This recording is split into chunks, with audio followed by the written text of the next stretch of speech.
Aicinām baudīt lielisku atpūtu Latgalē 50 km attālumā no Rēzeknes, Salā ezera krastā atpūtas kompleksā Dana. Kompānijai līdz 100 cilvēkiem piedāvājam telpas kompleksa lielākajā ēkā, bet mazākām svinībām piemērot būs kompleksa mazās pirts ēka.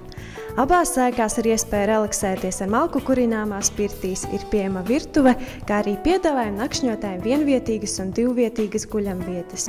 Pēc karsēšanās pirtīs varēsiet veldzēties ezera ūdeņos. Aktīvas atpūtas cienītājiem pieejams laukuma sporta aktivitātēm. Ezera līganos viļņus, kā arī makšķerētprieku varēsiet baudīt vizinoties ar laivām un katamarānu. Netraucēt varat apskatīt tuvāk apkārtni gan garās pastaigās, gan arī izbraucienos, ja esat ieradušies ar automašīnu vai velospēdu. Mežs, svaigs gaiss, neskarta daba un prom no pilsētas kņedas. Brīnišķīgi iespēja baudīt mieru, veselīgi atpūsties, aizmirst ikdienas steigu, kā arī gūt jaunu enerģiju un uzkrāt spēkus. Ja esam jūs interesējuši, gaidīsim ciemos. Cenas elastīgas un pieejamas visiem ar dažādām vēlmēm un iespējām. Gaidām jūs ciemos. Atpūtas komplekss Dana.